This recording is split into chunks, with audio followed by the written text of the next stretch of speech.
in my tone. You can't step to my throne. They ain't working like me. I did this on my own.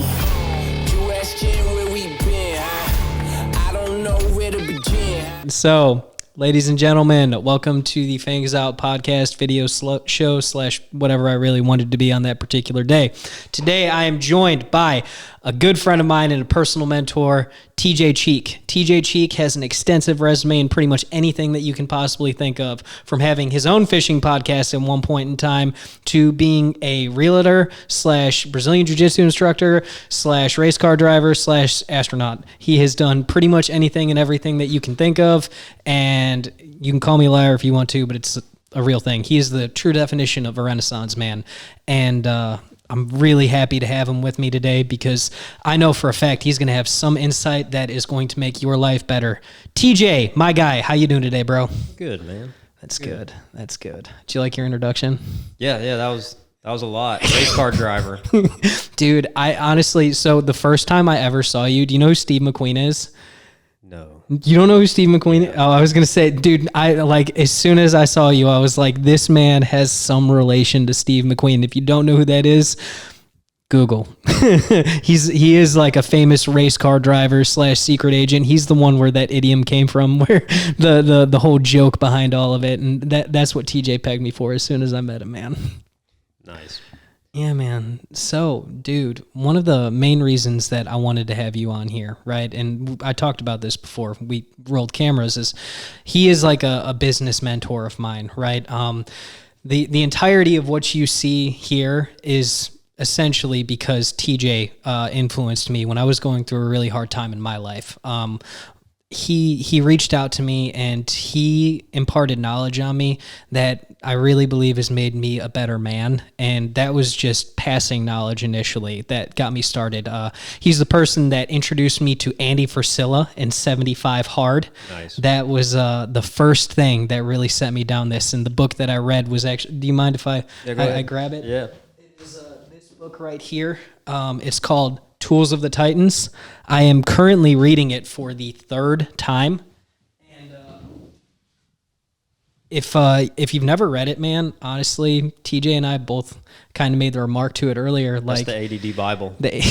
Seriously, it'll have everything that you could ever want in it at any given page. It has high performers from every form of life. Really. Yeah, it's divided into 3 parts: healthy, wealthy, and wise. And in the beginning, it tells you that you don't have to read it beginning to end. Mm-hmm. You can jump around as much as you want to, which is great for people like you and I. Yeah, because we can't ever stay on one track for any extensive period of time.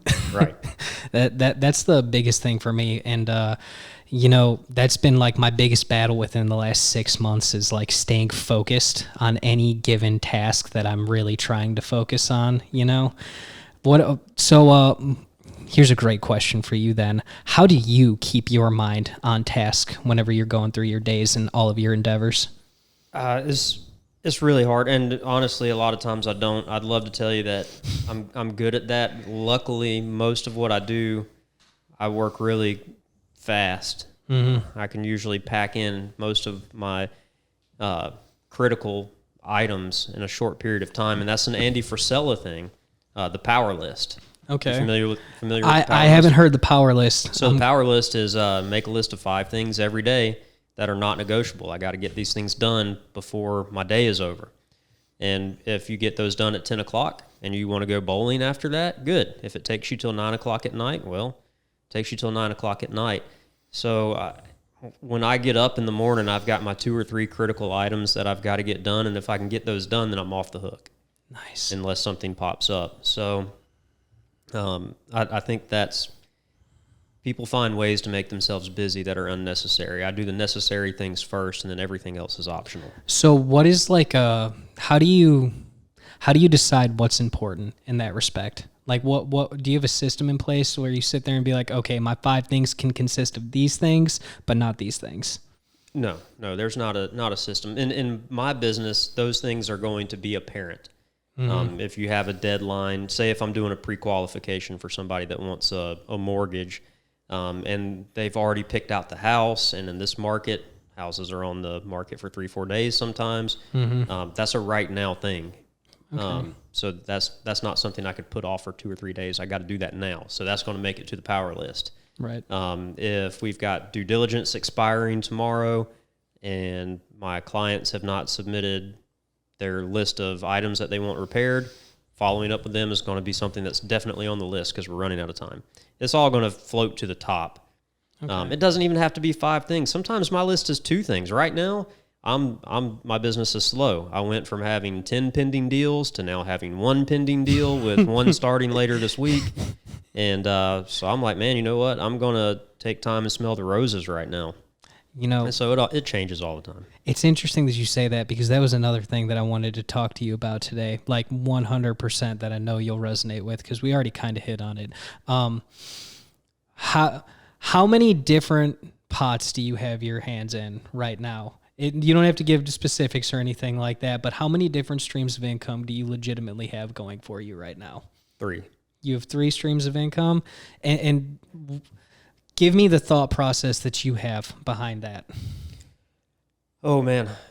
You give me too much credit because there's not a thought process. Usually this is what happens. I binge and crash. Explain. So just like people that have eating disorders, they'll binge and then they'll purge. Mm-hmm. That's what I do. So I've had a pressure washing business, a charter fishing business, a real estate, and a mortgage business all going at the same time. While simultaneously piddling with other things. And it's too much. So I was binging. Right. I like to start things, but then I'll purge. So I sold the charter fishing business, sold the pressure washing business, got down to just now real estate and mortgages and investments again. Mm-hmm. That third stream of income, I'll try to buy, flip, invest, assign contracts, things like that. So that's something that I can throttle up and down on as much as I want to. But yeah, so I purged earlier this year and got some things off my plate. But now what I find, especially now that I've slowed down, I'm like, what's out there? What can I do? What's next? Trying to find, here's where this goes wrong. And there's something that you said earlier that I wanted to definitely take the opportunity to address. You were saying, how do you stay focused on these things that need to be done? This is something that I've learned by making the mistakes, and something that I've learned by observing is when you can't stay focused on that one thing for long enough, you never get to experience the compounding effect of that thing maturing and aging. In sales, we talk about sales pipelines. Your pipeline is how many deals you have coming at you that you're aware of at the time. There's another term called pipeline maturity. Right. So as your pipeline ages, you start to close more deals because in the beginning, all those people that are 12, 18 months away from a purchase, 2 years from a purchase, you can't really speed them up. But now you fast forward 2 years, now you're adding new people to that pipeline, but you've also got all those people you've been talking to for 18, 24 months that are now starting to convert. So now your pipeline is maturing, and now all that time that you've invested has matured. So by jumping around from thing to thing, having multiple income streams, sometimes you're really selling yourself short because you're not developing that one business to the point of having pipeline maturity. I really like that you brought that up because that's a Tim Ferris thing, right? Like that, I specifically remember him. I'm not saying you got it from him, but this is definitely something I've heard him speak about before. Is talking about, well, this is indirect, but at the same time, I feel like you'll see where the correlation is, right? So, you have an entire life where you can build multiple things. People today are really caught up with trying to do a whole bunch at once, right? Our society in general, everybody's just trying to get everything knocked out now. They're not taking the time to enjoy things. They're not taking the time to really develop things, especially with the business mindset. I think you're hitting on a really good thing with this statement because everybody's just trying to look to flip and flip and flip and try to take these little returns when they can, but they don't have the foresight to see that bigger picture. Well, yeah. I mean, Jeff Bezos, Amazon. Now, trust me, that dude has multiple income streams. Facts. But what do you think his brain is solely focused on from the time he wakes up till the time he goes to bed? Amazon. Right. So I look at it like this, and now it's a beautiful time to be in business because especially if you've got a business that's sexy, like when I was in the fishing business, imagine if I had a blog that was monetized, a YouTube channel that was monetized, speaking engagements that I could monetize. I would get asked to speak all the time at clubs and do seminars. Really? Yeah. So, I mean, there was multiple income streams, but then all of those things direct people back to my main income stream, which is guiding people on fishing trips. So you have multiple income streams, but they all support the main one. Heck yeah. So rather than I'm going to have a landscaping business and a marketing business that serves the dental industry. And that's why, I hate it when people go, I'm going to give it 150%. It's like, no, you're going to give it 100%. That's all you've got. Facts. So that's going to get 30 and that's going to get 70 or the other way around or some combination thereof. But you've got 100%. And really, especially when you're first starting out, whatever it is that you're doing deserves 100% of it. You're going to have to eat, sleep, and breathe it until it comes to life. Man, that's not like one of the truest things.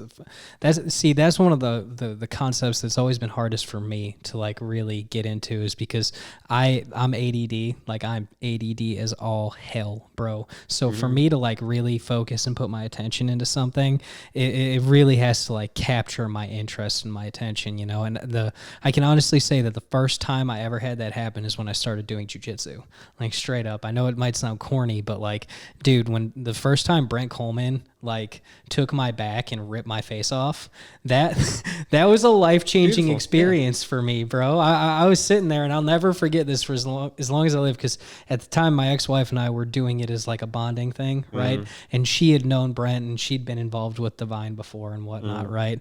And she was just like, oh, you used to fight, because I used to fight in the cage, and she was like, come train jujitsu with us. And I've always been more of a boxer, right? That was my thing beforehand. I was just like, I don't really like the grappling side of things, And she's like, well, come give it a try. And I'm just like, okay, fine, we'll give it a shot.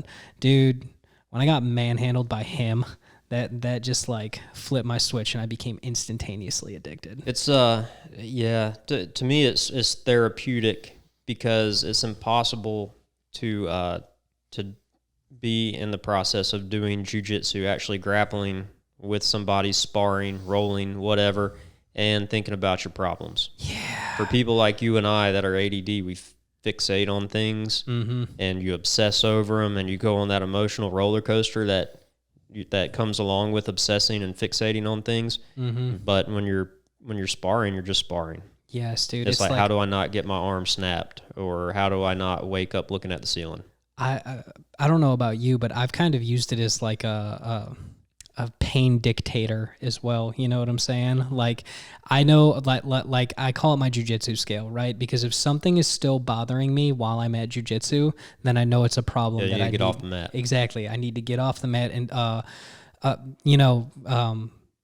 I've only experienced that a handful of times, right? Yeah. That where it's legitimately happened, where I've been able to recognize that. Like that morning you put your knee on my face, dude. That was one of those mornings. That wasn't you. I just had to get off the mat. Dude, I feel you. No, that was actually one of the things that really changed like me as a grappler in its entirety, and how I approached grappling, is because I remember feeling like such a dick after that. Like I was sitting there and I was just like, man, I pissed TJ off, and you were like always one of the nicest guys in the world, and when a few people that say that, yeah, go ahead. Well, go on. Tell me more about. I mean, listen. Tell me more. Let's expound on how nice I am, dude. This Roadcaster, all of this mic equipment and stuff like that comes from you. If that's not nice, I don't know what is. This is like close to $1,000 worth of equipment, to my understanding, man. It like that's nice. That's charitable. The philanthropic, however you want to put it. That is it. That's you, man. And like I said, I felt like a dick after I did it, man. That is when I came up with this scale, right? Because I had problems going on in my life at that point that were making me like a really aggressive douche, right? Yeah. And I didn't need to be taking that out on other people. So I no joke, like took like 2 or 3 weeks off of jiu-jitsu at that point, man. And I kind of like just sat with my thoughts and like really let things like simmer and boil over in my head until I could like come to a place where I knew I was relaxed. Yeah. I don't know, man. That's a good point. If something's bothering you while you're rolling, it must be pretty important. It's probably time to get off the mat or go sit on the wall and talk to your people. For sure, man. But so here's a really good one, and I wanted to ask you about this because I never actually asked you about it. How did you, like, I feel like Andy Frisilla turned you on to 75 hard, right? well, yeah. I mean, creator of it, but two-part question. How did you get turned on to Andy Frisilla, and what made you decide to do 75 hard? Buddy McNeese sent me a video of Andy. I don't remember what that video was about. Prior to that, I'd never heard of him. Mm-hmm. So I watched the video, and then I was like, well, I like the way that guy talks, so I listened to another one. And so I started listening to his podcast, and one of the podcast episodes is about 75 hard. Mm-hmm. I was like, well, I want to do it. And so I hate to say it, but it was like before it really blew up. Right. So a lot of people are like, what are you doing? Why are you putting yourself through this horrible, horrible thing right now? Yeah, they're like, what are you doing? I'm like, oh, yeah, 2 workouts a day, strict diet, gallon of water, read 10 pages of a book, all that good stuff. Mm-hmm. They were like, really? Why? But I don't know. I wanted to. I made it through the first time. I've tried to do it a second time, didn't make it the second time. So here's actually something. It's funny you bring that up. So I just tried to do 75 hard for the second time myself, and I didn't make it past like the second or third day because I thought to myself, and I had like a legitimate conversation with myself. I'm like, I'm already waking up at like 5 o'clock in the morning every day. I'm working out still in the morning just because it's economical. You know, I get my workout done, finished at the beginning of the day. That way I can do it before my kid wakes up. That way I can do it before school. And then I have the rest of the day to focus on what I need to get done at that point. Right. Yeah. I feel like a lot of what 75 hard does for people is it helps you learn how to organize your life. And I feel like after you've done that, re-implementing those extreme measures in your life kind of just becomes redundant to you. Well, to me, it was a 75-day review of boot camp. Accurate. Because that's what boot camp does. Seriously. Boot camp's like, like one of the first things they told us to do in boot camp is they said, how long do you think a minute is? Think a minute's a long time? And everybody's like, oh. They're like, all right, hold your hand straight above your head like you're trying to touch the sky and put your ear on your shoulder. They're like, we're going to time a minute. And like 40 seconds in, everybody's like, this sucks. We're all uncomfortable. Mm-hmm. Like a minute's a really long time, but boot camp, they're like, you're going to wake up at 04. We're going to do this. We're going to do that. We're going to do a lot of things. We're going to go to bed at 2200, get up at 04 again. And when you leave the military and people are like, oh, I don't have time for this, I don't have time for that. You're like, really? But like me, I've been out of the military. January will be 15 years. Mm-hmm. And going through 75 hard, it was like, no, I can do a lot more. Yeah. A lot of this is, a lot of the things I'm not doing, I'm choosing not to do. In fact, everything I'm not doing, I'm choosing not to do. Yes. People are, I can't drink a gallon of water a day. You absolutely can. 110%. You 100% can. Mm-hmm. Oh, I can't go without eating X. Yes, you can. Yes, you can. If you lived out in the woods prior to there being a Winn-Dixie around the corner and you had to eat acorns, you would eat acorns. You would get constipated and you would deal with that too. Like you can, you're just choosing not to. I can't work out twice. Yes, you can. You absolutely can. So yeah, it was a nice refresher. It was a reminder of what boot camp was and those lessons that were taught there. I'm in a different place in my life right now, though. Yeah. 75 hard. I'm not listening to those podcasts. I'm not reading those books. Mm-hmm. You can overdose on that stuff, and I think I've told you that. For sure. I think at some point you got to cut out all that outside influence and all those other people's ideas and sit alone with your own thoughts. Mm-hmm. Those people will convince you that you have to make tens of millions of dollars.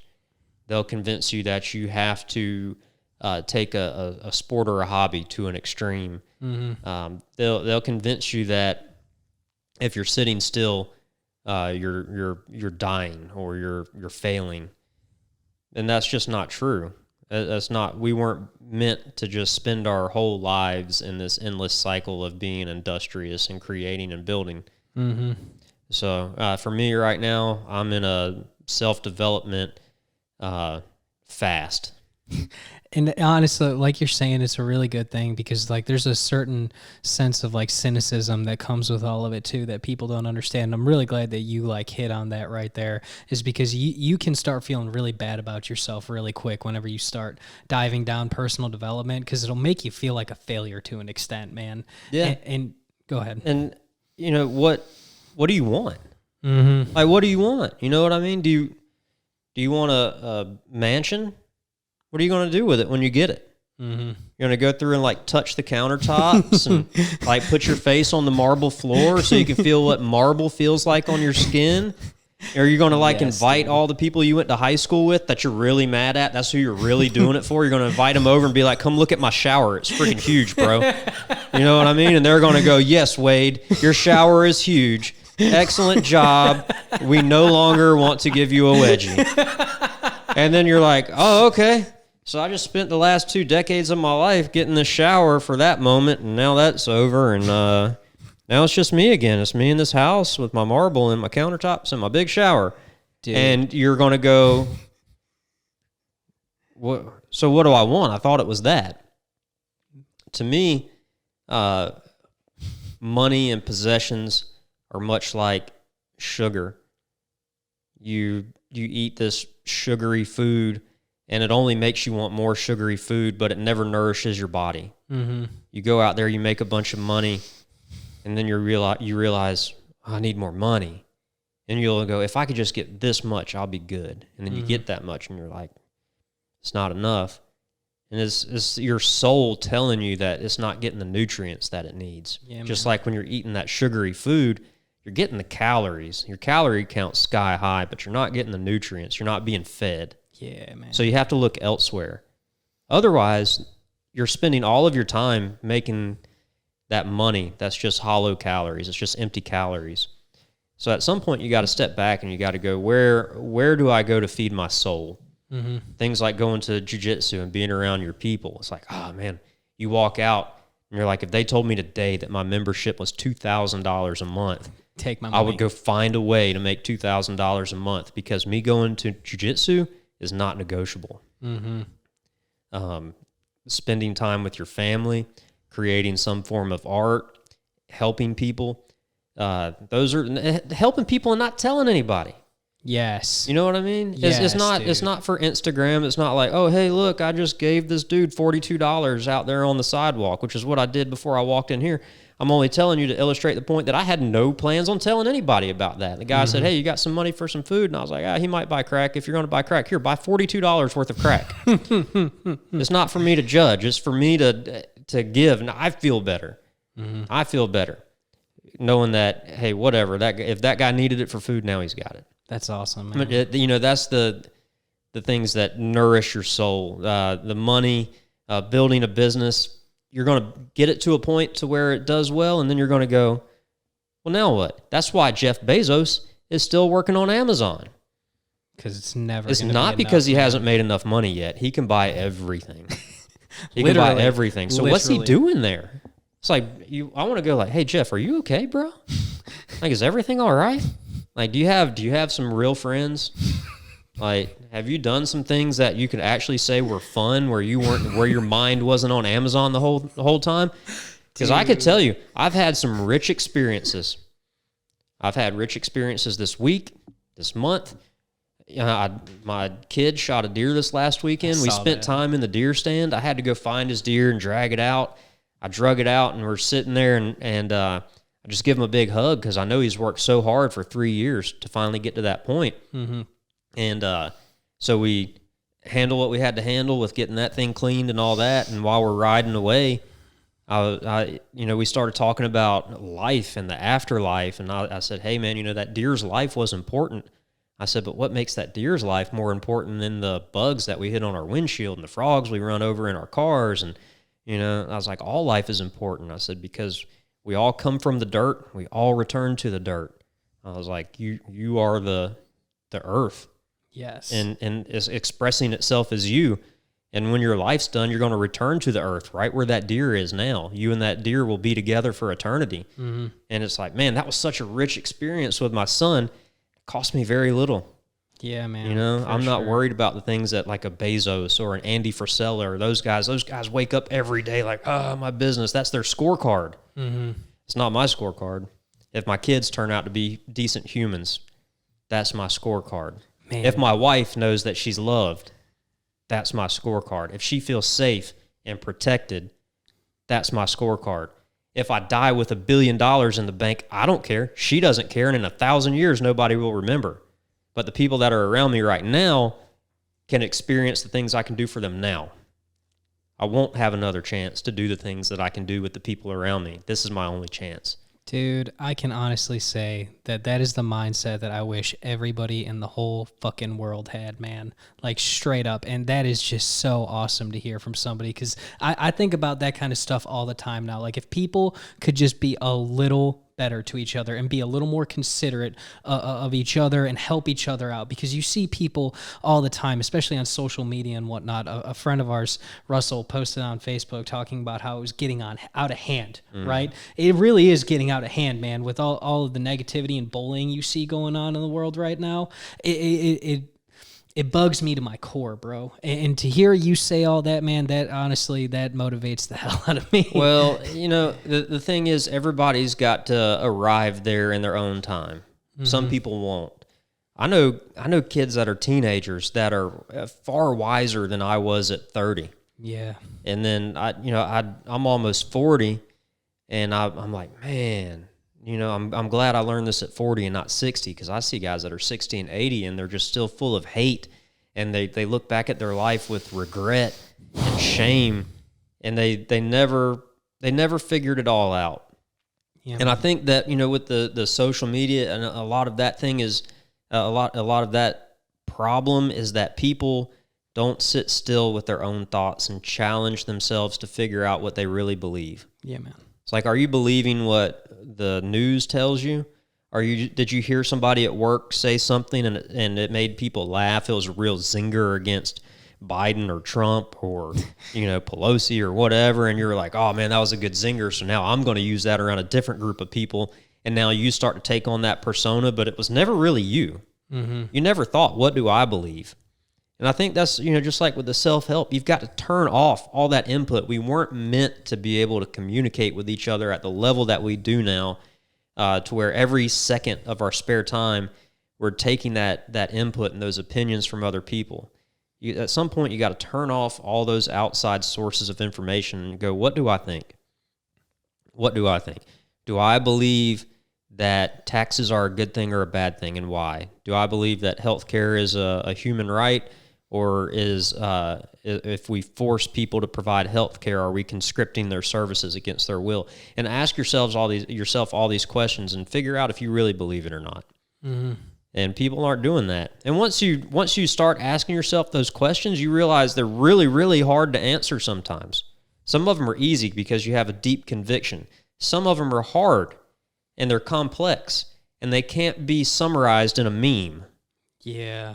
And therefore, if you and I have a difference of opinion, that does not give me the right to hate you for it or make fun of you for it. You know, I should be going, hey, Wade, we have a difference of opinions. Good. I don't want everybody to be like me because I'm so imperfect, I would screw it all up. So I'm glad you're different. I hope that we can agree on some things and then find the common ground. But people are bound and determined to find the differences and exploit them. And there's forces at play that profit from that, mm-hmm. and that's a shame. So I think you got to remove their power by, you know, cutting those lines, those channels that they have into your thoughts. You know, man, one thing, and this is a pretty controversial belief of mine because I actually argue with a lot of the people that I go to school with about stuff like this all the time, right?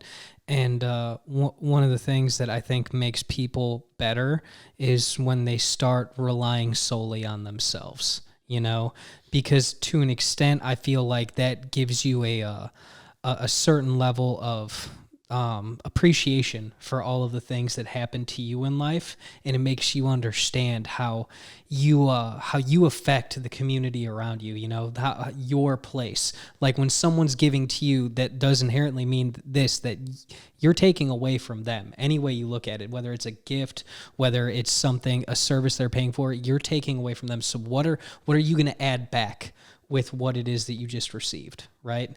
And it's not, and again, this is just my personal belief, until all these safety nets are taken away that people have nowadays, because we live in a time and age where, you know, we may be in a very specific mindset amongst some of us with capitalism and things like that, right? But we do have a very socialist society at the same time. There's a lot of constructs that are put into society right now that are meant to oppress and help.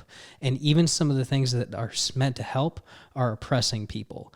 And I would like to see a lot of those things cut out, you know, so you could have people take responsibility for their own lives and future. Yeah, I don't want to open that whole can of worms, but I will say that it is immensely powerful when you tell yourself it's all up to me. Mm-hmm. Nobody's coming to save me, and it's all up to me.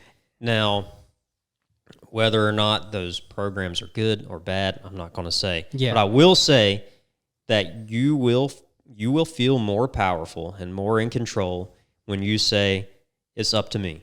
For sure. If I don't do it, it won't get done, and that's it. Mm-hmm. And let all the other stuff, you know, you're not going to, and that this is a huge philosophy of mine, and this is something that I've spent a lot of time by myself thinking about lately, is how can I change things? Right now, everybody's got a huge megaphone called Facebook. And they're trying to change things with their memes and with their snarky posts and commenting and stuff, which sometimes I like to troll my people. Mm-hmm. That being said, nobody's changing the world that way. No. So I think, well, what can I do? I'm like, well, I've got 2 sons. And they look at me and they're like, hey, I want to do jiu-jitsu because you do jiu-jitsu. Mm-hmm. I want to do this because you do that. And I'm like, what if I'm a good person? Maybe they'll be like, I want to be a good person too. That's it, man. What if they're like, Dad, somebody said, you know, white people hate black people. Do you hate black people? I go, no, son, of course not. Why? Remember the conversation we had about the deer? We all come from the dirt. We all go back to the dirt. We're all just part of the earth. Mm-hmm. It's like, you're a piece of the earth. You're also the whole earth. Like, they're as much me as I am me. So I can't hate them. I'd have to hate myself to hate them. We're made out of the same stuff, literally the same dust on the ground that made me, the same air that keeps me alive, keeps them alive. How can I hate them? We're the same thing. And he goes, okay. And then he goes and lives his life with that understanding. Because I took the years and the things that I saw, you know, my parents and grandparents that witnessed the civil rights movement and things like that, imparted the experiences that I could never have for myself, distilled that into little bits of wisdom that they could hand to me. Then I distilled their experiences with my experiences, and I hand it to them, and we slowly improve and evolve. Right. You know, just like all these species throughout the earth have evolved to thrive in their environments. You know, we do that same thing, but it's just with our consciousness and how deliberately we treat people and that sort of thing. It's not a physical evolution, but it's a mental and spiritual evolution. Man, I respect that so hard. And that's something that, you know, as a father myself, it's a thought that's crossed my mind too. You know, it's just how do I want my son to perceive things whenever he starts coming of age to understand? Not just that, but do I want my kids to just take on my beliefs and continue with them? Mm-hmm. No, because if I was a huge piece of crap, which I might be, it's not for me to decide if I'm a good man or not. But if I'm not, I want them to be able to think for themselves and go, you know, my dad was a real piece of crap, and I'm not going to be a piece of crap. Mm-hmm. So I think more than teaching them what to think is teaching them how to think. How do you facilitate making them free thinkers? I expose them to as many experiences as I can within reason. I try to keep them as close to remember the conversation we had about the lions and the meat and the honey? Mm-hmm. So I try to keep them as close to real, tangible things as I can. Like, where does their food come from? Things of that nature. And I guess since I referenced it, I should tell the story. I watched it was a documentary where this guy was with one of the last groups of hunter-gatherer tribes, and they're trying to kill these monkeys to eat. And they've got these dogs and spears and bows and arrows and stuff, and they've got this translator, and he goes, and they've got this moment where he can talk to him, and he goes, he tells the translator, he says, hey, ask them what they believe the meaning of life is. And the translator translates it back, and he comes back, he says he doesn't really understand what you're asking. And he's like, well, what's most important in life? And he says, what's most important in life, and whatever their language is, and the guy comes back, and he says, meat. And the guy's like, meat? So it's kind of blowing the guy's mind. Like, he said meat, and he's like, ask him again. He says, the same question over again. He goes, meat and honey. He's like, okay. He said, well, ask him what he's afraid of. What does he fear? So he asked him, and the guy says, lions. And then he goes, well, ask him what he thinks happens after they die. So he goes, The guy comes back, and he says we put them deep in the caves. And he's like, man, so these people, is when you remove all of the extra inputs that we have, meat and honey, they got to have something to eat, something to nourish themselves. They've got to have safety. They're afraid of the lions. And then what happens after you die, they're like, we don't have time to think about that because we're trying to not get eaten by lions, and we're trying to make sure that we have meat and honey to eat. So meat, honey, and then after you die, you get buried deep in the caves.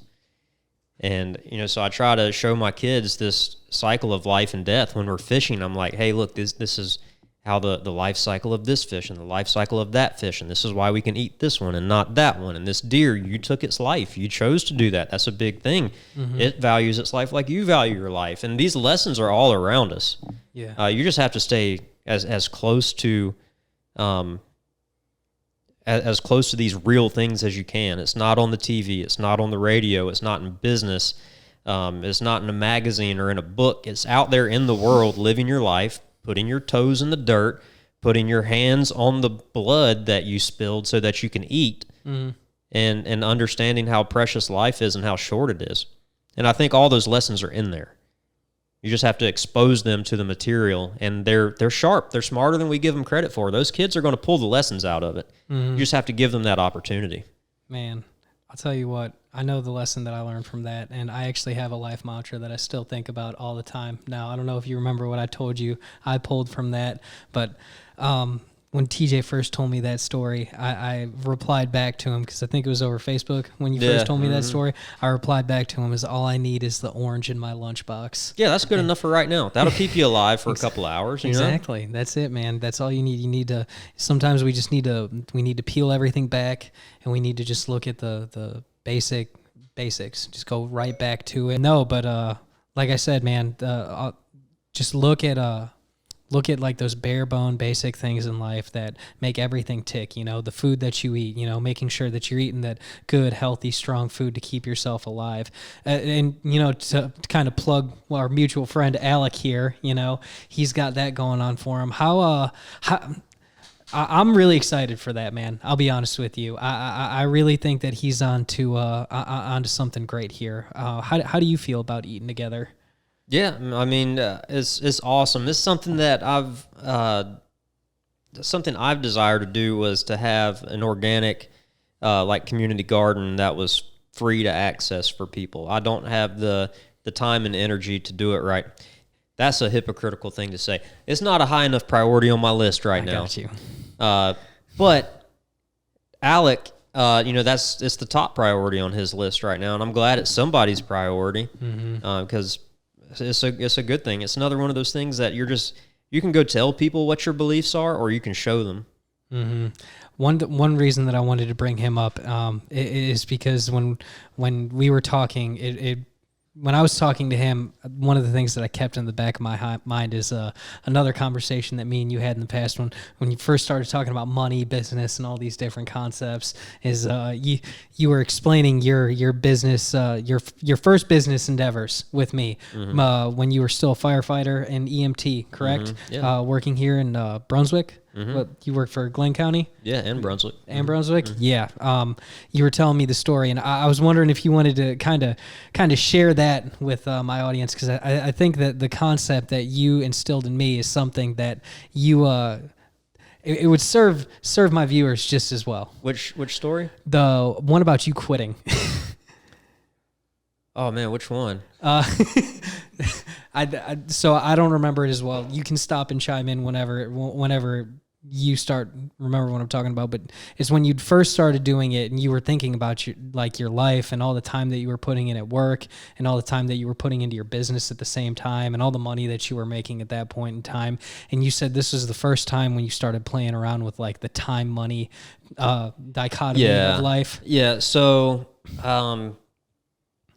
basically the way that my schedule would work for years is I was on a 24 on, 48 off schedule at the fire department. Mm-hmm. So I would go in, work a 24-hour shift, be up all night running calls, get off the next morning. I'd have my boat hooked up to my truck already, drag my boat to the island, splash it, pick up my clients, go take them fishing for 4 to 8 hours, come back, eat, run home, pass out, get back up, do another fishing trip, maybe 2, and then go to the fire department the next day and start it all over. Yeah.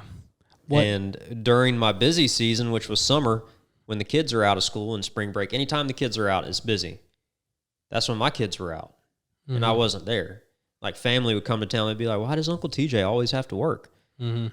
Birthdays, Christmases. I missed everything. And I told this to my wife the other day because these Facebook memories pop up, and I'm like, I don't remember that. Like, I don't remember my kid at that age. Like, I know I saw them, like, at night, and I tucked them in, and, you know, every couple of days I might get to spend an hour or two with them. But, man, the first 7 years of my kids' lives, I really wasn't there. I missed almost everything. Yeah. And so I'd finally gotten put at a station that I liked. It was near my house. I liked my partner. I liked my crew. I felt like I was in a decent place. My life was fairly easy to manage. And one day I look at the schedule and they moved me to a different station. So I called them. I was like, hey, what's up? Why'd y'all move me to this station? They were like, oh, I don't know, whatever. And I was like, hey, I quit. They were like, oh, man, well, we can, and I was like, no. I said, it's not fair for me to, like, tell you, like, give you an ultimatum, like, put me where I want to be or I'll quit. I was like, that's not fair. I'm going to type up my resignation right now and go give it to chief. It's powerful so I did. Stuff. I was like, I'm done. And I wasn't ready at that time. Mm-hmm. If you would have asked me, like, are your finances where they need to be? You know, do you have a good plan? Is everything prepared for you? Mm-hmm. I hadn't finished my real estate license yet. Mm-hmm. I was almost done. I hadn't finished it yet. You know, my fishing business was going to be what held me up. I had just started the pressure washing business, and it was getting going. Nothing was ready. Mm-hmm. I was like, whatever, it's close enough. I was like, I would rather go broke and go be with my family than spend another day doing this. Man, I really respect that too, because I found myself in a more forced situation than that, but a similar situation, you know, when I went through a struggle in my life when you know, I first started this journey that I'm on right now, you know, and it was tough for me because I uprooted my entire life and I started out with nothing, you know, and I wasn't ready for it, man. I wasn't half of the man that I am now. And I know. Well, that's the thing. Those experiences are what make you better. They force you to grow. I can't remember very many things that I was good at that I wasn't terrible at to start with. And being so terrible is what got me to where I was good at it, because I just had to figure it out. And those are the things that become your best assets and your best skills. I have an interesting question for you. I asked another person that I interviewed this similar question. I'd kind of like to make it a common question that I ask on the podcast now. What do you think that the opposite of anger is? I don't know. I've never thought about that. I'm not sure what the value of the exercise is. But I would say the opposite of anger would be peace. It would be easy to say love, but love and anger are so closely related. It's very easy to get angry at something that you love, so I can't call it the opposite. Because more often than not, the things that you get angriest with are the people you're closest to and you love the most. Yes. So I would just say peace. Yes. You can't be at peace and angry at the same time. I like that. So let me explain to you where my thought process comes with all of this, right? So one of my centers in life is personal growth, right? As someone that's reflecting on that journey, a conversation that me and you had is like, what are you good at? What are you good at, and do it? Mm-hmm. Well, at the time that you had proposed that question to me, honestly, the only thing I was good at was becoming a better version of myself, you know? Mm-hmm. And I thought about that for the longest time. And then, you know, Tim Ferris pops up again. He always pops up in my life. Mm-hmm. Yeah. He said something when I was first deciding what I wanted to get into is how you know you should. I'm sorry. The question that he proposed was, what kind of business should you get into, mm-hmm. right? And he said the answer is what you need most. And when I first started this whole journey of personal development, I didn't have, I mean, I had resources, I had people, and I'm lucky to have those people like you that came into my life and gave me the tools to figure out for myself how to become a better version, right? But it wasn't super readily available, you know, kind of like how I'm trying to do it right now. Yeah. And I feel like one of the hardest things for people to do is to stop being angry and start listening, because that was the biggest problem that I faced with myself. And I couldn't for the life of me tell you what changed me to make me a less angry person And so I'm asking people simply so I can gauge that, right? And give people the concepts that they can play around with, you know, the opposite of anger. You hear people say love.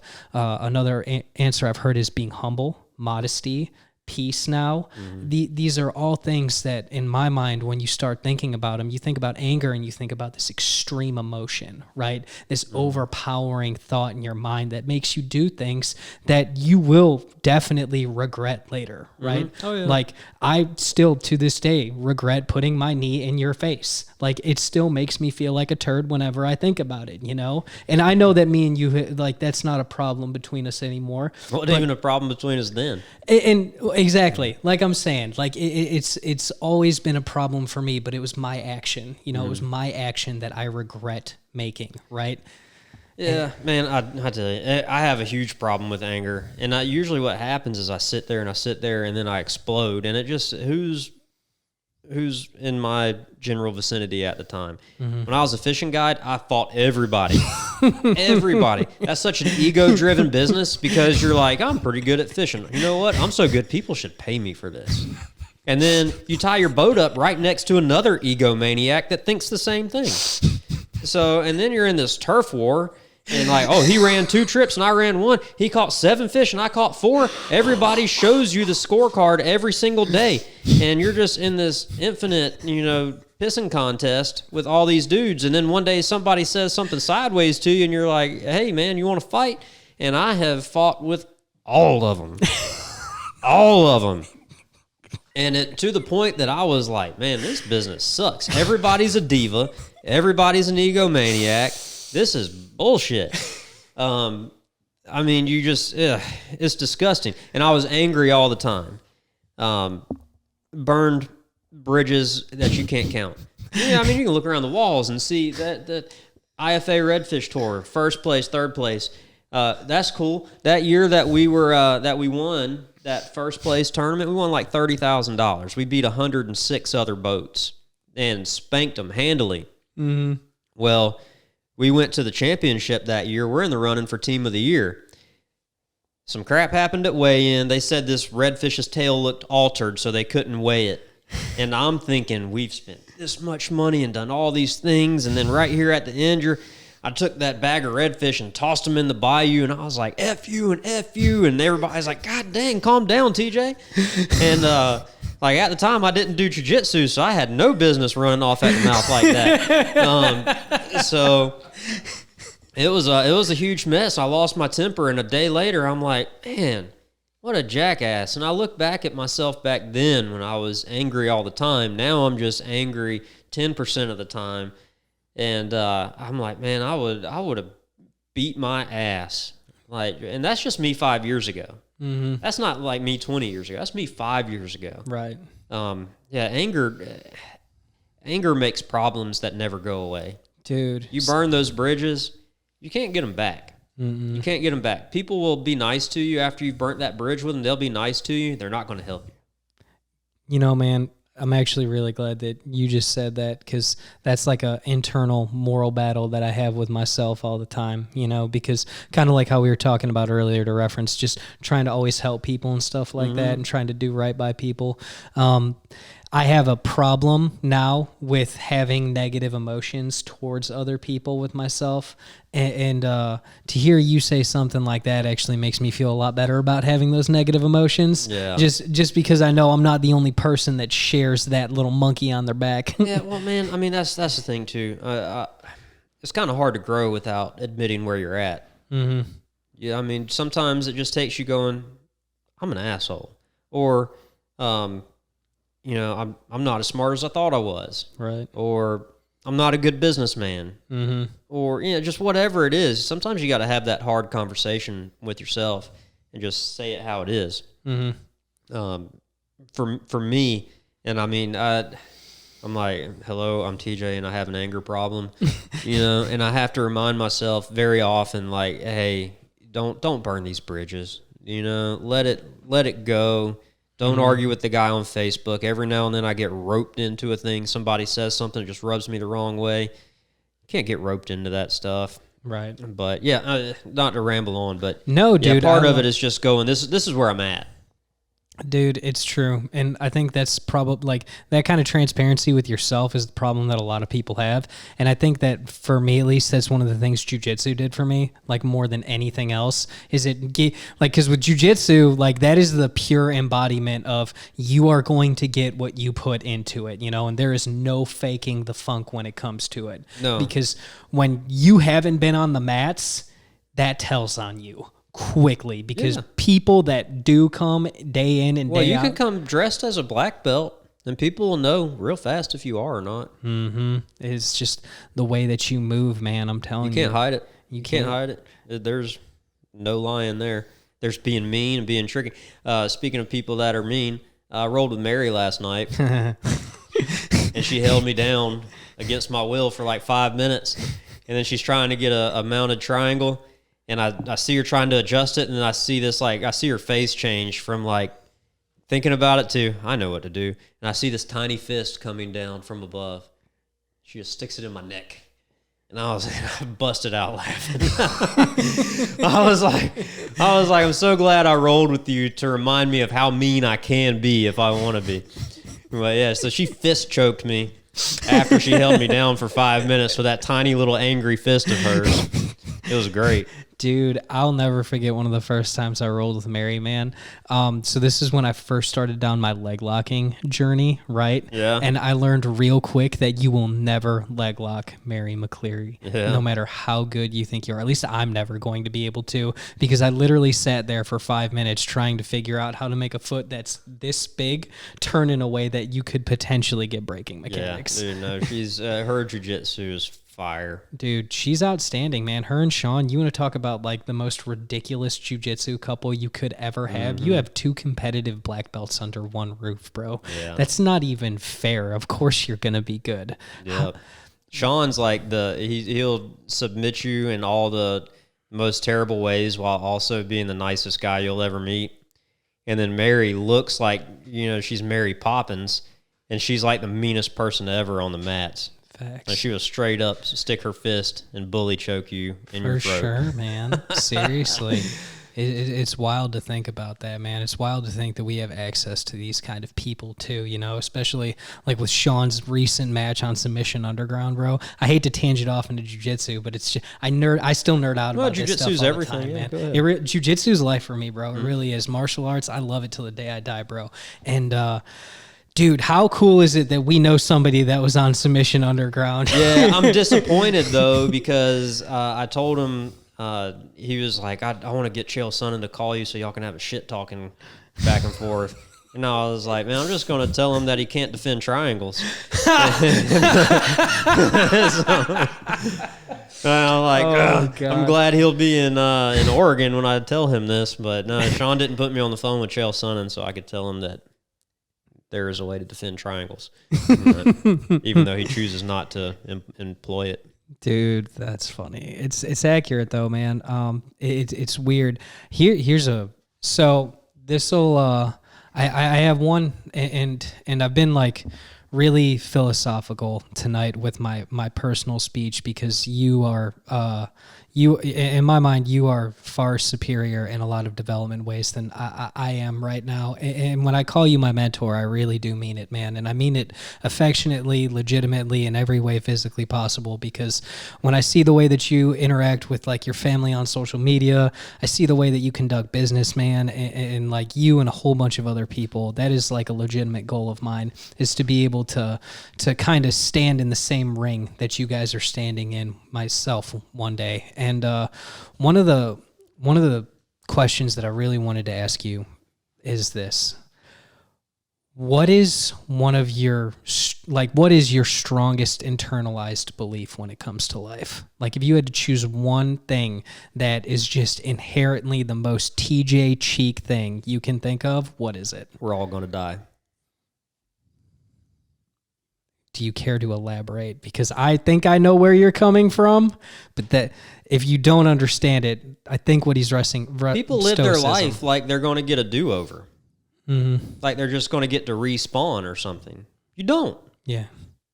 If you hate where you are right now, and then you get up tomorrow and you do the same thing tomorrow that you did today, the next day, you're still going to be hating your life. If you're 60, you can start over. If you're 80, you can start over. The day you die, you're done. So it's a tenet of Stoicism. It's a saying that it's become popularized, but it's Memento Mori. And it's just basically meditate on the fact that you're going to die. Yes. One day you're going to die. Man. And people live like they get infinite lives, and they don't. Mm-hmm. So, I mean, and I think about that every day. I'm like, how many years do I think I got left? I'm like, man, mathematically, maybe 40. Might have 40 years left. I've got 40 down, 40 to go. You know, men in my family are prone to heart disease. Most of us die somewhere between 65 and 75. I live a little bit healthier than those guys did, so maybe I make it to 80. But at some point, my body's going to just go, hey, man, it's time to switch you off. And then everything that I'm going to do will have been done. I mean, I know that people can't see everything in this office, but there's a lot of things on the wall in here that I mean, rappelling off of a building, drinking beer with my bros, standing on a Coast Guard ship after I just got on a capsized ship, in magazines, military stuff, EMS stuff. And I think today I'm like, it's not enough. It's not enough. I want more. I want more adventures. I told my wife, I was like, I got out of the fishing business where I had so many good adventures. I got out of the military where I had so many good adventures. The fire service with all the adventures. I said, now I'm a real estate agent. Like, where's the adventures? Like, I don't want to be done yet. And I think about it all the time. I'm like, man, I'm going to die. I'm going to die. And when I die, my kids are going to remember the most recent times, more than likely. And I want them to see me kick ass all the way till the end. I want them to see that I didn't have fear, that I didn't assume that, you know, having a house and 2 cars and a dog and all that was the pinnacle of all my achievements. Mm-hmm. You know, and I want to continue to have a better understanding of what I believe. But everything starts to make a little bit more sense when you go, man, one day I'm going to die. You know, these people that are out there telling us how we should think and how we should feel and what kind of words we should use and all that stuff. One day they're going to die. They're going to realize they spent their whole life trying to tell other people how to live, and they didn't live. It's like, don't tell me what to think, go think. Don't tell me what to do, go do. Don't tell me how to live, go live. It's because your death is imminent. Dude, those stoic values and stuff like that, Memento Mori, all that good jazz. Like Ryan Holiday, he's been someone that I've studied pretty extensively when it comes to the matters of life and death. And you know Kara Blackburn? Yeah. Her and I, she was really the first person that ever turned me on to like stoicism and like the concept. Her news feed is like solid gold. Yeah, dude, seriously. Yeah. Oh, and it's not even just the stoicism. Like the all of the jabs at everything is just amazing. It's solid, man. I've never had a face-to-face conversation with her, but she is my people. Dude, seriously, no, she 100% is. You, her, Mitch, like you guys would all get along so well, man, because your minds are in the same out place, there putting man. Bugs on flowers, like, here's one you'll like, and by the way, kiss my ass. Yes, dude, seriously, that is Kara's personality to a T, man. She is a savage on the mats too. Just want to throw that one out there. But she was the first person. When I talk about my personal journey, dude, she was the very first person to believe in me. Yeah. Like so many other people believed in me, man, that I can become a better person as long as I take this personal responsibility on myself, man. And I'm really glad that we get to talk a little bit about stoicism today, because it is an internalized belief of mine too. It is just that the understanding that nothing that we do here inherently means anything for our own personal glory. None of it. Well, I mean, that's what... Like I tell people sometimes, I'm like, look, in 100 years, none of us will be here. And in 1,000 years, nobody's going to remember we existed. Mm-hmm. And we act like everything we do is so damn important. Seriously. But, and, that's something that EMS made me think hard about. You see a lot of people die. You see a lot of people live like they wish they could die. Mm-hmm.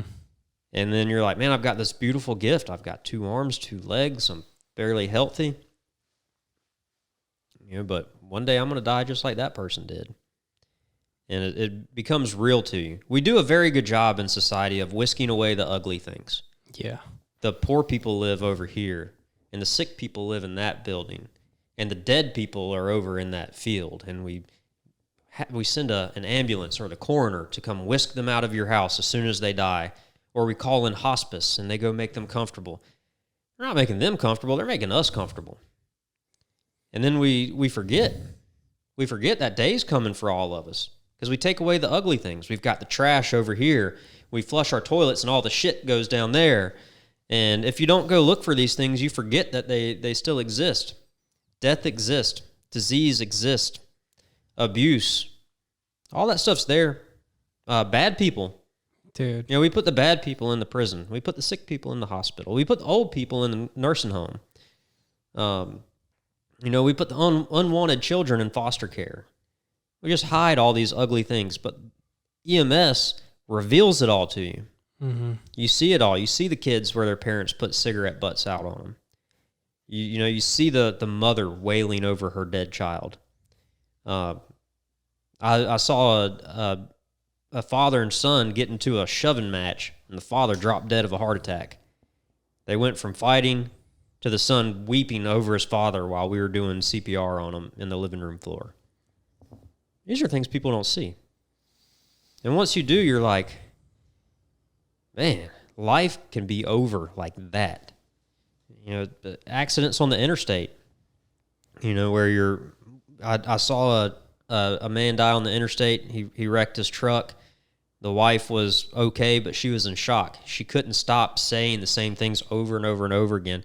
My husband, he cut his face off. And like just repeated. And it didn't matter how much he tried to console her, that she was just in shock. People don't see that. We hold sheets up so they can't see the body. We whisk them to the hospital, and then we take them down in the elevator, and they go to the morgue. And then, they make the funeral arrangements, and it's all gone.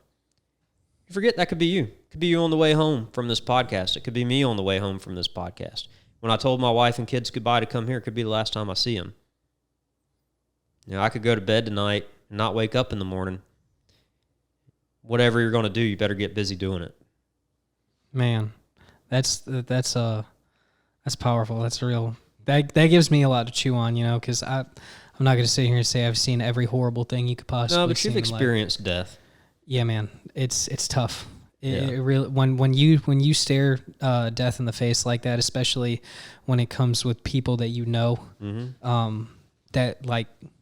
that hits different, man. That's a different nerve that a lot of people don't get exposed to. Death, when you have to see it, that's a moment that'll change you for the rest of your life, because that puts it in your head. Then that gives you a visual. That gives you the this is what this is. It's not some romanticized thing. Because like in the military, and I love the military, and I love everyone. I love all my brothers and sisters in the military. But man, as a country, we romanticize the I'll the die violent for act. this. Like it's going to be fun. Yeah, no, it's not. It's not fun whenever you've got people. It can be honorable, but it's not pretty. No, man. That's the You can whole die knight in for a shining worthy armor. cause, but it's going to be ugly. There's no such thing as a beautiful death. And I hate that phrase more than anything, is when someone says beautiful death, because that's the dumbest thing I've ever heard in my entire life. Because whenever someone dies, I had 2 friends commit suicide in the last week, man. 2 friends of mine commit suicide in the last week. And I'll tell you this straight up, man. Like, it never gets any easier. And it just... It hurts, man, because I sit here and I think about it, and you think about all of the other people that are mourning with you now. Now this week I'm driving up to North Carolina to bury another one of my friends. I get to go back to see all of my friends, and I love these days and I hate these days more than anything, because we get to come together and we get to say goodbye to a brother for the last time. But at the same time, we hate having to come together like this, because it means that... Are these guys you were in the military with? Yeah. Yeah. And it's just, over the years, man, I've been out since 2015, and I have buried more friends of mine, more junior Marines. People don't realize how tough that life is on a young man. It's... Dude... You leave when you're 18, 19 years old, and... a lot of guys get married young. Your brain's not even finished developing. No. You don't know who you are. You don't know how to deal with these things. And your wife's banging some dude while you're deployed. Yep. And, she's spending all of your money. And, you see bad shit. You forget what it's like to hear a baby cry. You forget what it's like to drive a car. And then you come back and everybody's like, hey, man, welcome back. And you're like, I can't relate to you guys anymore. Y'all are happy. Y'all think this is all cool. But meanwhile, overseas, there's people blowing themselves up to kill other people. And like these guys up here, all 3 of those guys died. Suicide bomber in a little wooden boat called a dhow. They went to push them away. They were trying to blow up an oil terminal right off the coast of Iraq. The Dow pulls up next to them. They wouldn't let them get close enough to blow the terminal, so they decided to blow the rib that they were in up and killed those 3 guys. And you get back, you understand that just because you're back and safe and sound in America doesn't mean that stuff stopped happening. And then you see all these people that are happy about everything. Everything's wonderful. And you're like, man, don't you know? Don't you know what happened? I remember right after that happened, they locked down all of our communications. We couldn't call home. We couldn't email, anything like that. As soon as they lifted that and let us call home, I called and I was like, hey, I just want to let y'all know if y'all see anything on the news about some Navy guys dying where I am, I'm fine. And they were like, oh, we didn't see anything. I was like, what? I was like, 3 guys got blown up. So we had 2 separate explosions. 3 guys died. Like, y'all didn't know? And you got to let it go, man. These people don't know. And that shit is mild to like the guys that were in Ramadi. Dude. And, these places like that is mild. And it's just hard. You come back and you're like, hey, man, there's things that I've seen and experienced and things that I know are still happening. They're mutilating little girls over there. Mutilating women. They're killing fathers, dragging fathers out of their homes and murdering them just because they don't believe the same thing that they believe. Just because they sent their daughter to school. They're stoning a little girl to death because she touched a boy's hand. It's ridiculous. And then you get back here and you're like, man, I these things are happening to me and nobody gets it. It's the same thing with EMS guys. You know, we ran a call, these 3 kids got burned up in an RV. When we got there, some of my friends that were also in the EMS business, they're inside the ambulance. The mother of these kids is in the ditch with her hair on fire, and she's splashing water on her head trying to put her head out. I open up the back doors to the ambulance, and there's 2 babies laying on the stretcher, both burnt beyond recognition but alive. I said, which one do you want me to take? And they said, take the little one, 3-month-old girl. I scooped her up, put her in the ambulance, and me and my partner were working this baby. We grabbed somebody that could drive. We said, drag the axle to the hospital if that's what it takes. And this baby cried the whole way. And I had to try to get some kind of access to be able to administer medications to this baby. But her skin was so badly burned, there's no way I could find a vein, so I had to do what's called an IO, where you basically take a little needle that's also a drill, and you drill it into their shin bone, and you can give them medications that way. So we're having to pour cold water on this baby to stop the burning process. And meanwhile, I do this, and as much pain as she was in, when I started twisting that needle in, and it was pulling her skin that was burned, and she starts crying worse, and I'm like, I'm hurting this baby more than she's already hurting. How is that possible? And then I found out the next day that she died in the helicopter when they went to transfer her to another hospital. And then the day after that, I had to take some people fishing. And there's a guy in my boat pitching himself a little fit because he couldn't keep fish. They weren't big enough or whatever it was. And it makes you just it's like, you could tell them a story, but they won't get it. No. They didn't see it. They weren't there. He's just worried about his little fish that got off the hook or whatever. And I think that's what gets these veterans, man. You know, the only people that understand are the people that were there too. And sometimes there's just not enough of them around. You know, man, I have a corporal. He was in Marja. He was a bad dude named Corporal Anga. I'll never forget this dude for as long as I live, because he had a saying that he liked to say. His brother told it to him because his brother was in the initial push to Iraq, right? Right. So, hard family, right? But he used to say, "Here's to the Alpha, may we die in sorrow," right? And it was something that for a really long time, it really resonated with me, because it reminded me that, like, all of the, and I do call a lot of service members Apex, right? Because those hogs, like, those dudes, they're the apex. That's the epitome of like what is primal humanity, in a sense. Because when we talk about going back to the basics, at the end of the day, you know, those guys that can. He's not the guy you want giving a toast at your wedding, but he is the guy you want in a knife fight. Exactly. Right. Like that.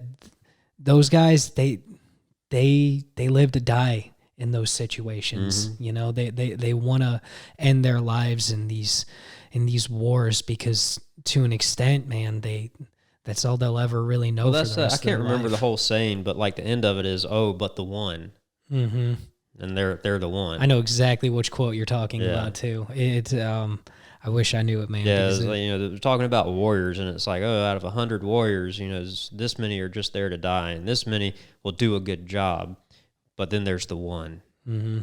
That one will bring the rest back or whatever, you know. But dude, that's really applicable to life, because you think about any situation that you find yourself in, man. There's always going to be that one person that pushes the situation, man. There's always going to be that one person that changes things for the better or the worse. You'll know who he is when you're in the middle of some bad shit, whether it's at a wreck or whatever. You'll see the other step back and leave him there. Everybody's like, oh, I'm a badass, until it's time to be a badass. And then, you know, everybody's like, hey, you want to give it a try? Like my partner, Jake, there were a lot of times where he was the one. You know, we're at a bad call. I was smart. I wasn't a great EMT. I was smart. I was a decent technician. But Jake always said, like, man, you're the guy that I want to look up and see when I'm in a ditch and it's dark and we're far. Like, if I look up and see Jake, like, he can take this plant and weave it into a tube that he can stick in my neck and breathe for me if he needs to. He'll just figure it out. Mm-hmm. You know what I mean? Those are and there's like that in every profession, I think. Oh, for sure. There's that guy that everybody's going to look around to see if he's in the room when the shit hits the fan because they want him there. Exactly, man. That's the high performer. That's the guy that it's whatever it is you're doing. It's not just he's not a straight A student, but he's the guy that's got the right mix of skill and grit. Exactly, and that is the kind of person that I've chosen to surround myself with. In my personal opinion, at least, I always talk about it. And in the book, Tools of the Titans, they talk about having like your red team and stuff like that. Mm-hmm. Tim Ferris calls it your tribe of mentors. Mm-hmm. That's what I have right now, and I'm blessed for it. And I hope that's a more widely accepted practice in one day. It not just like, my squad, my team, my guys, whatever, I want the people. You want people that are going to call you out on the carpet. Yeah. Be like, hey, man, there's so much bro culture about, that everything's positive. No, sometimes you got to tell your friend he's a shithead. Mm-hmm. You know what I mean? If you're a real friend, you'll tell him that. You'll be like, man, you're being a real shithead, and I think you're wrong. Yeah. You probably should go apologize to that person. Or, whatever the thing is, you know? Yeah. Those are the people that care about you. Hey, they really are. The people that want to be your cheerleader 100% of the time, they're not looking out for you. No, they're not. I mean, don't get me wrong, and I will say this. There's a time and place where you need to this is a huge leadership thing for me that I always try to impart on people whenever I talk about leadership specifically, is you have to understand when it's time to commend somebody and when it's time to compliment somebody, right? Mm-hmm. Like, one thing that I'm huge about whenever I talk to people is I'll never call somebody out publicly, right? Because 9 times out of 10, from my experience as a leader, I've realized that whenever you just call somebody out publicly, they shut down to it, right? They don't receive it. They don't understand the message, and that's not doing anything for them but making them look stupid, right? Yeah. So I've always lived my life, or at least as a leader, I've always lived by this phrase, is that you commend publicly, or I'm sorry, you criticize. You criticize privately. in private, and you commend in public. Yeah. No, sometimes my fuse is too short and I forget. I had a guy in class that every time I'd take his back, he'd like grab my fingers and try to like just wrench on my toes. He wasn't doing jujitsu. He's just like cranking on things. Not in a technical way. It was, I don't know. And I had his back, and he just reaches down and like grabs me by the ankle and just like picks my leg up real fast and like tweaks my knee. So I mean, immediately I'm like, what the fuck are you doing? Like, why don't you try doing some jiu-jitsu and actually learn how to get somebody off of your back instead of just trying to fuck somebody's knee up, or just like lost it. Mm-hmm. And immediately, I was like, shit. I probably shouldn't have done that. And now he doesn't really come that much anymore. Yeah. Luckily, he's still training. He goes and he trains, and he still comes in some. But he was kind of a fixture in the class. And then, me being the instructor, I don't like to say leader because, I'm just amongst my peers that somebody's got to teach, and it just happens to be me. But as a person that teaches, you have to be the calm one in the room. You can't, it was my job to go, hey man, something I think you should think about. Right. But as soon as I felt my knee go, I was like, oh shit. No, man. Fuse just tink. It was gone. But with stuff like that, and that's something that you'll only ever really understand if you participate in a combat sport, is that sometimes, especially in a spot like that, it's almost impossible to be nice. Like, you have to be on like another level of like Zen master. Like, I'm at one with the universe and just at total peace. Yeah. When someone wrenches your knee on purpose and they're just, I mean, granted, he doesn't know what he's doing. I get that. But at the same time, even if you don't know what you're doing, you have a concept for what you are doing. So, well, here's the problem is And this is on me, because he'd done that to me every time we'd rolled. And we had rolled many times. And rather than saying something like, hey, man, maybe try this. Hey, man, you remember last time we talked about this? Hey, man, you remember the last time we talked about this? I just held it. Mm-hmm. And in my mind, I'm getting mad at him. Not doing anything about it, but I'm getting mad at him, and I'm keeping score. And I'm going, that's 3 times. That's 5 times. Every time I roll with this dude, he's trying to mess with my freaking ankles, but he's not even doing it in a cool way. Right. And then that day, once I felt some pain, it all came out. And I guess the moral of the story is, not that I'm a religious man, but like the Bible says, if you have a problem with your brother, you go to him. You don't go home and eat. You don't sleep. You don't do anything. You go to your brother and you tell him what's on your mind. Right. And I had multiple chances to go to my brother and say, hey, man, I don't like the way you're doing this. I don't think it's good for you. I don't think it's good for your people that train with you. And instead, I snapped on him. And nobody learned shit except for me, that I shouldn't snap on people. And I should probably, especially if I'm going to be the person that teaches the class or whatever, have a little bit more patience. Man, like my staff sergeant used to say, staff sergeant, dang it, staff sergeant Racky. I'll never forget this. Well, I say I'll never forget this dude. I almost forgot this dude. I'll never forget this, though, that he said is learning has occurred, right? Yeah, that old phrase you always hear in the military whenever something stupid happens is learning has occurred. Yeah. I used to hate hearing that, man, because a funny leadership moment that I have where I dicked up bad, man. Oh, my gosh, I'll never forget this situation because it was my first real test as a leader, okay? I had a junior enlisted warrior, as we used to have to refer them, because you couldn't call them boots while I was a corporal. They used to frown upon that and any kind of negativity, because it was a more inclusive and happy military, right? Right. So I had a junior enlisted warrior, and he loved strippers, man. Like he was that kid that would like Friday night payday kind of thing. Did he think they loved him? Yeah. Oh, man, how did I guess? That was he was that guy, bro. She really loved me. Yeah, she really loved me, bro. I don't know why she cheated on me. Especially with on the 1st and the 15th. Dude, facts. And that was this kid, man. Is like every payday. He'd be out at the strip club, bro. He'd be out at the strip club, and he'd go for broke. But the thing is he'd go for broke on this one chick, right? And I knew of this woman, right? Because I was a frequenter of the bars and the strip clubs of, Camp Lejeune, North Carolina. Because you're doing the same shit, just with a corporal paycheck. Exactly. Yeah. He ended up, finally convincing this chick or whatever after feeding her tens of thousands of dollars that she should go on a date with him, right?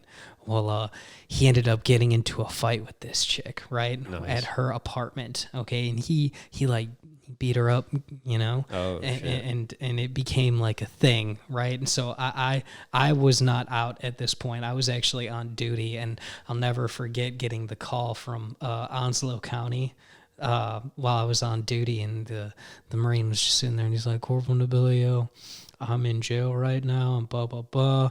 And I was just like, okay, well, I'll run it up the chain, and I'll let everyone know, and we'll see what happens. So I run it up the chain, and everything happens. And that morning, right, he came out of the jail, right? I'd picked him up because I was on duty. I had to go take the van, pick him up with the OOD and all that good jazz.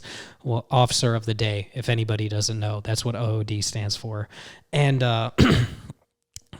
he's in the car, or he's in the van, he's in the back of the van, and the OOD is not chewing him out or anything like that, and I'm pissed because he's one of my Marines, and like this is, how it goes, when they mess up, you mess up. Oh, yeah. It's a direct reflection of your leadership skills, right? And I knew that was going to be the deal, right? Mm-hmm. Well, I ended up, me and this Marine, we ended up like having at it at one point in time, right? Because what ended up happening was we went back to his barracks room, and he, I was chewing into him, I was telling him why he was wrong. and that he doesn't need to be doing stuff like that, and then he needed to go seek help. I was being a good leader in the wrong way. You know what I'm saying? Right, yeah. Because I was yelling at him more than anything. And man, I'll never forget. He was the first junior Marine I ever had that killed himself. And it was like a month after that, man. Yeah. And that was a leadership moment that stuck with me personally, that really made me mindful of the way that I talk to people when I'm correcting them, because, you know, one of the last days of this dude's life involved me screaming in his face. It's something I think about from time to time is whenever we do something stupid, we feel judged, we always want people to know the context of our story. Well, you didn't know I was going through this at the same time. You didn't know that, you know, I did the stupid thing, but, you know, my grandma was ill, or, you know, you don't know that I was abused as a child, or, you know, just whatever. If people knew that, they'd understand why I did that. We never give other people that same grace. Seriously, man. You know, to know that their story is probably more complex, and this wasn't this issue didn't happen in a vacuum. You know, there's, you know, maybe you didn't have a dad. Maybe you did, and he was a real piece of shit. You know, you never know somebody's story, and it's so easy to not extend the same courtesy to people that you wish they'd extend to you when you do something stupid. Yeah, man, it's tough. It really is. Whenever you're dealing with like anger, like I'm talking about, like we were talking about before. Sometimes people just need their asses beat. Like, yes, and there's just, you know, you can't do it because you'll go to jail. But accurate, man. But they still need it. No, they do. I do have all the context of your story, and I still think you're an asshole. But. That's happened to me. That was like I was saying before. That was my first 6 months of jiu-jitsu, bro. Because I'll never forget. Like Brent could beat me up in like a million different ways. I've got a question for you. If you had to go back to white belt and start over from day one, knowing everything you'd have to go through, would you do it? Yeah, 100%. Not me. Really? That shit sucked. Really? I guess it was so bad. I guess it's probably. I was like the smallest, most unathletic. Just, oh man, it was so bad, so bad. I would get home, I'd have to walk up my steps on all fours. I'm not joking. Ask my wife. She'd be like, "Are you okay?" And I'm like, "I don't know." But it was terrible. Man, I don't think I could go back. They were like, "Hey, man, we're going to remove everything that you've learned over the last few years, and you got to start from scratch." I'd be like, "Man, I guess I'm doing CrossFit now." Right, dude. And it's funny that you bring that up, because especially in the jiu-jitsu community, man, I always feel bad for the smaller dudes, especially when they first start out. When I see a small dude that's there for 6 months, he's in it for life, bro. Yeah. Because if you can tell me that a 130-pound dude can take the abuse that like some of these real meathead white belts try to dish out when they're rolling with them, bro, like that like I've seen guys bloodied up bad. White belt was hard. Blue belt was harder. Because now you've got something to protect, something to defend. So in that, especially us, because we're right there at Fletzy. So a guy can walk in wearing a white belt, and he's like just kind of a white belt. Because he trains out there, and he's put his hands on people before, and he's got more experience than you do. And you get just thrashed by a white belt, and you're like, "I'm a blue belt," or "I'm a 2-stripe blue belt." "I'm a 4-stripe blue belt," and I just got thrashed by a white belt. Right.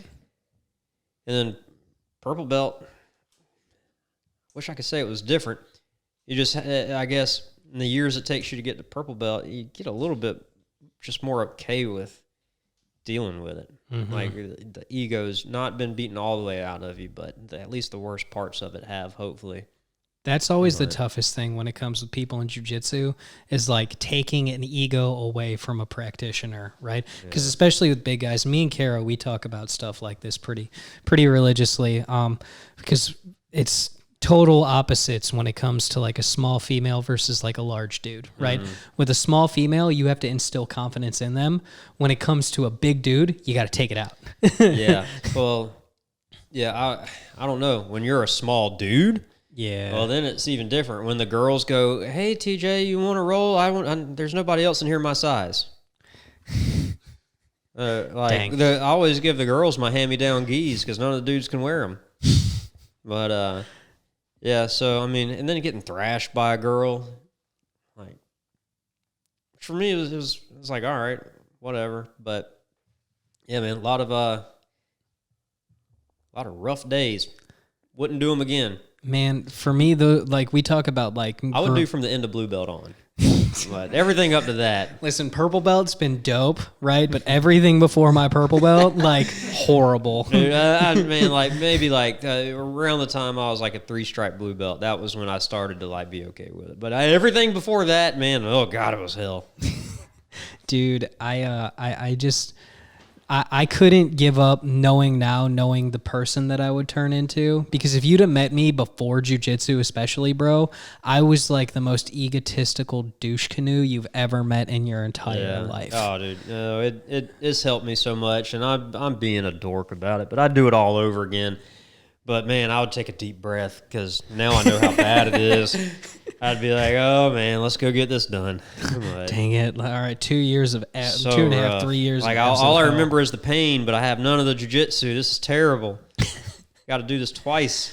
Dude, that suck. That would suck. Wait, hold up. So are we taking jiu-jitsu away when we start back over? Yeah. Taking jiu-jitsu skill away? Yeah. Man. No, all you have is the memories of being beat. You just know how bad it's going to be, but you got none of the skills. Like you hit your head and forgot jiu-jitsu. You can speak French now miraculously, but you have no jiu-jitsu. Or better yet, Portuguese, so everybody thinks that you know jiu-jitsu. You come in and you're speaking Portuguese, you sound like Bernardo Faria or something, but you got no jiu-jitsu. Live life and learn your lessons. Be dope and earn your blessings.